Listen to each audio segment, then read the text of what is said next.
కన్నప్పకుంటలో వైఎస్ఆర్సీపీ బిఎల్ఏలపై దాడి ఘటనపై డీఎస్పీకి ఫిర్యాదు.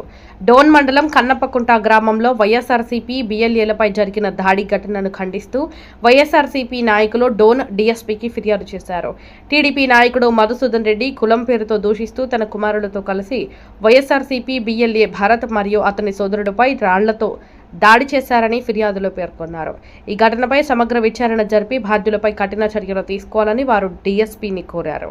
ప్రజాస్వామ్య వ్యవస్థలో రాజకీయ కక్షలతో దాడులకు పాల్పడటం తగదని, ఇటువంటి ఘటనలు పునరావృతం కాకుండా చర్యలు తీసుకోవాలని విజ్ఞప్తి చేశారు.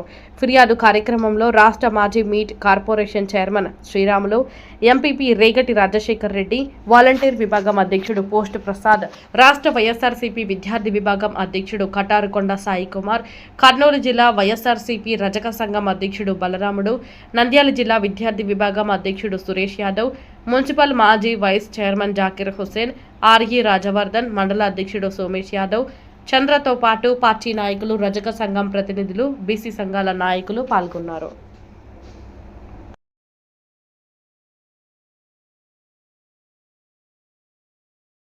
ఆమె క్లియర్ కట్ గా ఆయనను రిస్ట్రిక్ట్ చేసింది. అయినప్పటికీ కూడా వాళ్ళు మేము అధికారం పార్టీ, మేము ఎలాగైనా తిరగొచ్చు అని బలవంతంగా ఆమె మేడం గారితో పాటు బిఎల్ఓ గారితో పాటుగానే తిరిగాడు. దాంతో పాటుగా ఆయన రజక భరత్ అనే వ్యక్తి నిన్న ఆదివారం ఉదయం 8:30 సమయంలోన ఆ గ్రామ పరిధిలోని ఒక రచ్చకట్ట దగ్గరికి వెళ్తుండగా అక్కడే ఉన్న ఈ సదరు ఫీల్డ్ అసిస్టెంట్ ఎవరైతే ఉన్నారో మాధవరెడ్డి గారు, ఆయన ఏందిరా అంటే కులం పేరు పెట్టి, ఏదిరా చాకలి నా కొడుకా, నువ్వు మమ్మల్ని క్వశ్చన్ చేసేవాడుగా, నువ్వు మాపై కంప్లైంట్ ఇచ్చేవాడుగా, మేము అనుకుంటే మేము అధికార పార్టీలో ఉన్నాము, మేము అనుకుంటే నీ ప్రాణం మిగలగలదా, ఎట్లా తిరుగుతావో మేము చూస్తామని చెప్పేసి చాలా చొప్పరాని పదజాలంతోన కులం పేరుతోన దూషించిన విధానము నిన్న గ్రామం అంతా కూడా చూసింది.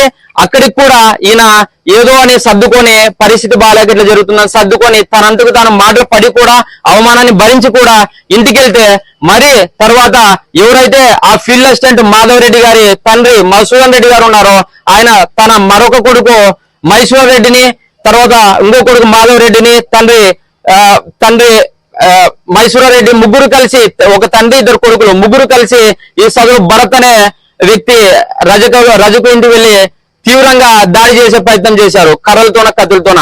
అదే సమయంలోన వీరు అగైన్ మరి చాకలి నా కొడుక, ఎలా చేస్తావు, నిన్ను చంపేస్తామనే పెద్ద పెద్ద మాటలతో దూషిస్తుంటే భరత్ చిన్నాన కొడుకైన వెంకటేశ్, మీరు పదే పదే కులం పేరు పెట్టి దూషించడం సరైన పద్ధతి కాదని నివారించడానికి వచ్చిన సందర్భంలో ఆయన పైన కూడా కులం పేరు దూషించి ఆయన పైన కూడా దాడి చేయడంతో ఆయనకు కూడా తలకి తీవ్రమైన గాయం జరిగింది. ఈ రోజు మేము వైఎస్ఆర్ కాంగ్రెస్ పార్టీ నాయకులుగా, తర్వాత రజక సంఘం నాయకులుగా ఒకటే తెలియజేస్తున్నాము, రజక కులం చాలా అట్టడుగుగా ఉన్న కులము, అణిచివేయబడిన కులము సొసైటీలో. అట్లాంటి కులానికి దివంగత నేత వైఎస్ రాజశేఖర రెడ్డి గారు ఉన్నప్పుడు first time MLA ticket Warangal list లో ఇచ్చి గెలిపించడంతో పాటుగా మినిస్టర్ ని దాదాపుగా 5 సంవత్సరాలు పైబడి నడిపించిన ఘనత రాజశేఖర రెడ్డి గారికి నడుస్తుంది. ఆ రోజు సారాయ్ గారిని క్యాబినెట్ బెర్త్ లోన మినిస్టర్ చేశాడు. తర్వాత మునుపెన్నడూ లేని విధంగా రజక వెల్ఫేర్ డెవలప్మెంట్ అండ్ కార్పొరేషన్ పేరిట రజకులు అభివృద్ధి చెందాలనే గొప్ప ఆకాంక్షతోన మన గౌరవనీయులు వైఎస్ జగన్మోహన్ రెడ్డి గారు కూడా ఆయన అధికారంలోకి వచ్చిన వెంటనే రజక కార్పొరేషన్ ఏర్పాటు చేశారు. దాంతో పాటుగా రజకుల డెవలప్మెంట్, వాళ్ళ ఆర్థికంగా ఎదగాలని చెప్పేసి రజకుల చేదోడు అనే పేరుతోన ప్రతి ఏటా 10,000 రూపాయలు వృత్తి చేసుకునే ప్రతి రజకును కూడా అందించి ఆయన చేదోడు వాదోడుగా నిలిచాడు. కాబట్టి డెఫినెట్ గా మేము రజకులందరం కూడా వైఎస్ జగన్మోహన్ రెడ్డి గారికి, వైఎస్ఆర్ కాంగ్రెస్ పార్టీకి అండగా ఉంటాము. ఎందుకంటే మా అభివృద్ధి వైఎస్ఆర్ కాంగ్రెస్ పార్టీతో మాత్రమే సాధ్యమవుతుంది. కాబట్టి మేము అండగా ఉంటాము. మీరు తెలుగుదేశం పార్టీ నాయకులు కానీ, కూటమి పార్టీ నాయకులు కానీ, మీరు ఎంత ఇలాంటి మాధవ్ రెడ్డి లాంటి వ్యక్తుల్ని, మధుసూదన్ రెడ్డి లాంటి వ్యక్తుల్ని ఎంత రెచ్చగొట్టి మీరు మా మీదకి ఉసిగొలిపినా కూడా మా ప్రాణాలనే అర్పిస్తాం. కానీ ఎట్టి పరిస్థితుల్లో మీ దౌర్జన్యాలకి, రెడ్ బుక్ రాజ్యాంగాలకి మేము ఎట్టి పరిస్థితుల్లో చెల్లించము. కాబట్టి మేము ఈ విషయాన్ని ఎవరైతే సదరు బాధితుడు ఉన్నాడో ఆ బాధితుడు నిన్ననే సర్కిల్ ఇన్స్పెక్టర్ గారికి కంప్లైంట్ ఇచ్చారు. ఇప్పటి వరకు అయింది ఆయన ఎఫ్ఐఆర్ నమోదు చేయని పరిస్థితి. రజకులు దేశంలో దాదాపుగా 18 రాష్ట్రాల్లోన ఎస్సీ జాబితాలో ఉన్నారు. మన రాష్ట్రంలోనే ఒకటే బీసీలో ఉన్నారు. అయినప్పటికీ రజకుడిని చాకలి నా కొడుకని దూషించడం చాలా తీవ్రమైన చర్య. ఇట్లా చర్య పబ్లిక్ లో పాల్పడినా కూడా సైకిల్ ఇన్స్పెక్టర్ గారు ఎఫ్ఐఆర్ ఫైల్ చేయలేదు.